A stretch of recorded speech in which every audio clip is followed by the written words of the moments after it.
In 1202, the Italian city of Assisi was a fortress of commerce and stone. At its center was Giovan di Pietro di Bernardone, better known as Francis. The son of a wealthy cloth merchant, Francis spent his youth as the king of revels, leading a band of privileged friends through a life of expensive parties and fine clothes. He was obsessed with the idea of winning glory on the battlefield. He spent his father's money on high-end armor and a warhorse, intending to join the fight against Perugia and return as a celebrated knight. The dream died in a single afternoon. Francis was captured in a skirmish, stripped of his equipment, and thrown into a Perusian prison. For a year, he lived in a dark, disease-ridden cell, his health failing as he watched his companions die around him. By the time his father paid his ransom, the cocky youth was gone.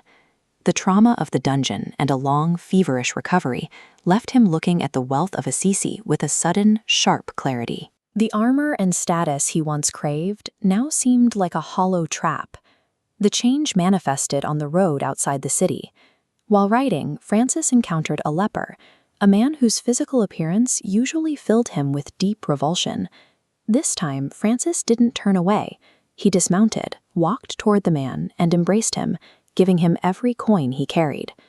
Not long after, while praying in the ruined chapel of San Damiano, he heard a voice coming from the ancient crucifix. The command was simple: "Go, Francis, and repair my house, which as you see is falling into ruin." Francis took the command literally, selling off his father's merchandise to buy stones. When his father took him to court to reclaim the money and cut him off, Francis went further. In the middle of the town square, he stripped off his fine clothes, handed them back, declaring he had no father but the one in heaven.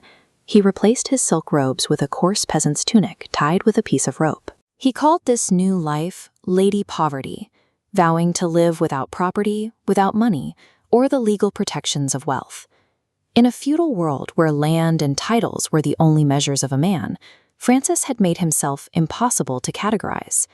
By discarding the armor of his class, he was no longer a merchant's son or a knight. He was a man who owned nothing, and therefore could not be threatened. Instead of being shunned, his lifestyle was infectious. Men from all levels of society began giving away their fortunes to join him.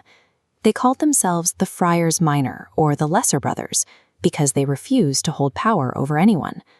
They became a movement of itinerant preachers. They didn't retreat to monasteries, they lived in haylofts and church porches, fighting the misery of the era by nursing lepers and working for their breath alongside the poor. This manuscript outlines his core belief, that because everything comes from one creator, all of nature is kin. He didn't just appreciate the world, he claimed brotherhood with the sun, the wind, the water, and every living thing. This philosophy led to his famous sermon at Bavagne.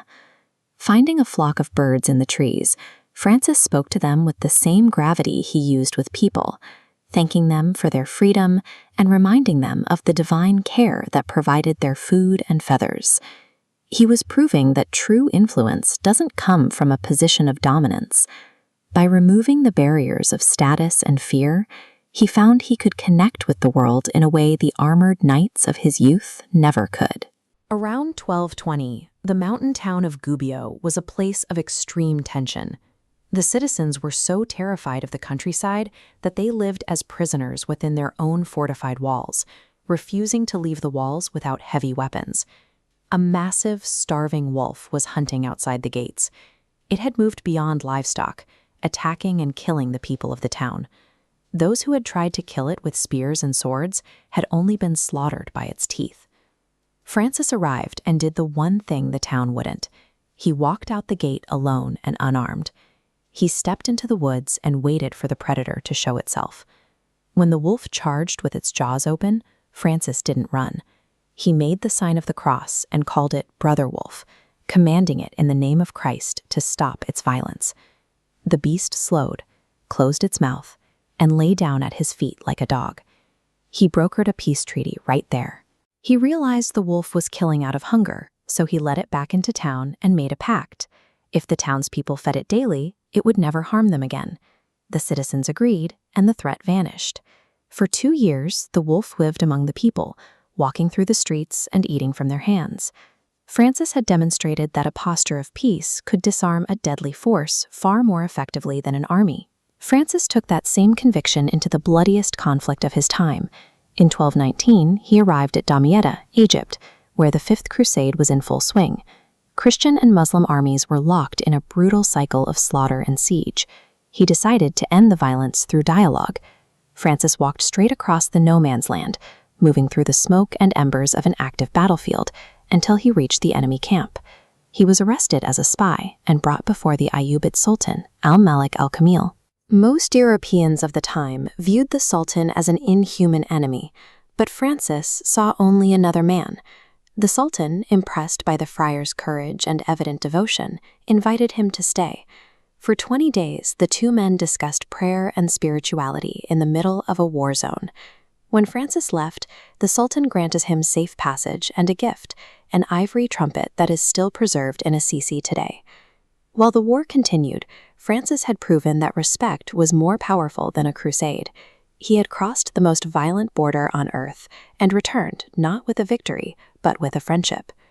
Francis spent his final years in the mountains of Laverna. He was physically broken and nearly blind, but it was here that he reportedly received the stigmata, the marks of Christ's wounds on his own body. He was now so identified with his faith that it was etched into his skin.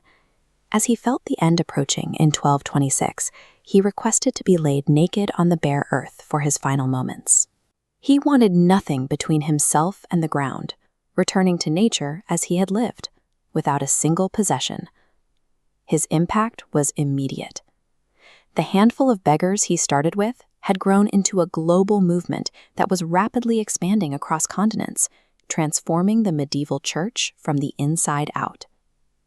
Francis of Assisi began his life seeking glory through a sword, only to find it through a tunic. He proved that the most enduring kind of heroism doesn't require a position of power. It requires the courage to stand unarmed in a violent world and love it anyway.